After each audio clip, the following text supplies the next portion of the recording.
আচ্ছা, তো খেয়াল করো এখানে কি দেওয়া আছে যে একটা অবতল দর্পণের যে বক্রতার ব্যাসার্ধ সেটা হচ্ছে তোমার 30 সেন্টিমিটার, আর দর্পণ হতে 20 সেন্টিমিটার দূরে, দরে না কিন্তু, ঠিক আছে, এটা হচ্ছে তোমার দূরে লেখা, হাতে লেখা খারাপ তো সেজন্য বোঝা যাচ্ছে না।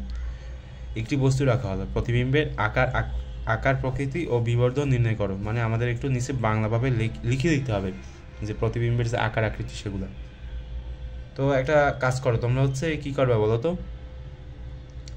তোমরা এই কোশ্চেনটা আগে একটু লিখে রাখো যাতে পরবর্তীতে তোমাদের বুঝতে সুবিধা হয়। কারণ আমি তো মানে খাতাটা যদি একটু এই পাশে নিয়ে যাই তাহলে তার কোশ্চেনটা দেখতে পারবো না, তখন তো সমস্যা হবে, ঝামেলা হবে, সেজন্য আগে লিখে রাখো। তো দেখো এখানে আমরা কি করতে পারি।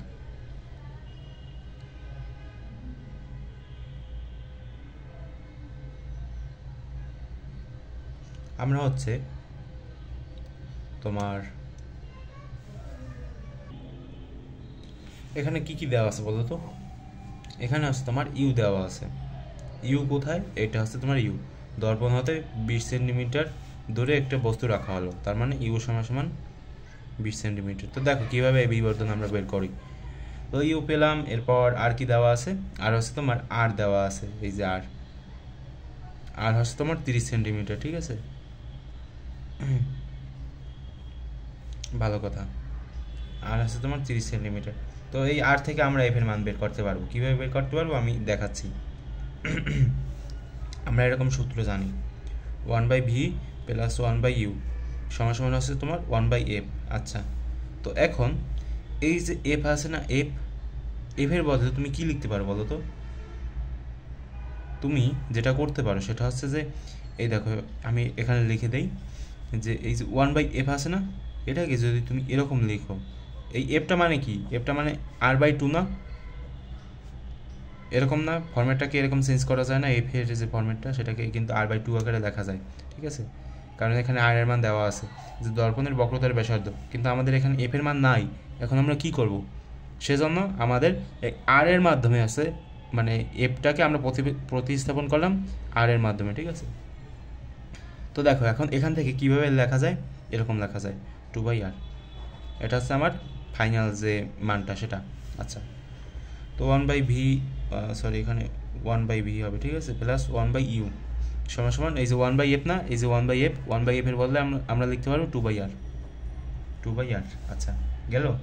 এরপরে কি লিখতে পারবো, আর এর মান দেওয়া আছে, ইউ এর মান দেওয়া আছে, ভি এর মান বের করবো আর কি, ভি প্লাস এখানে হবে তোমার 1/u এর মান কত, ইউ এর মান হচ্ছে তোমার 20 সমান সমান 2/r এর মান কত 30, 1/v সমান সমান আছে তোমার 2/30 মাইনাস 1/20 দাও, ক্যালকুলেশন করো দেখো কত বের হয়, ঠিক আছে।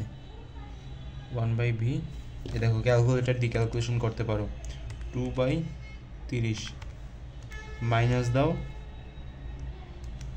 1/20 কত আসে, ফরম্যাটটাকে চেঞ্জ করে স্ট্যান্ডার্ডে নিয়ে যাও, 1/60, এটাকে এখন অতএব আমরা বলতে পারি কি, ভি সমান সমান হচ্ছে তোমার 60 সেন্টিমিটার।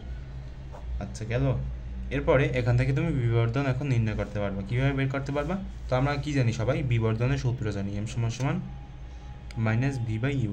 তো এখানে ভি এর মান দেওয়া আছে, এই যে এটা হচ্ছে তোমার ভি এর মান, তো দাও ভি এর মান এখানে উঠিয়ে 60, এরপর নিচে আছে তোমার ইউ এর মান, ইউ এর মান কোথায় পাইছি, ইউ এর মান আমরা এখানে পাইছি, ইউ হচ্ছে তোমার 20, তো দিলাম। এখন ক্যালকুলেশন করো, ক্যালকুলেশন করলে দেখো কোনটা আসে, -3, 3বার যায় না, -3 হবে।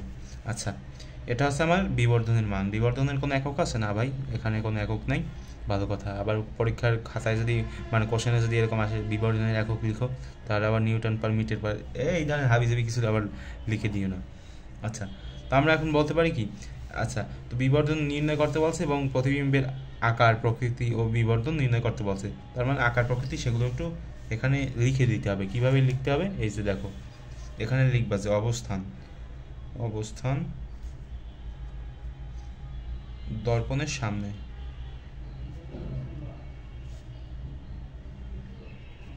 এরপরে তোমার প্রকৃতি কীরকম বলো তো, প্রকৃতি হচ্ছে তোমার বাস্তব ও উল্টো, বাস্তব ও উল্টো। আচ্ছা, আকৃতি কেমন? বিবর্ধিত।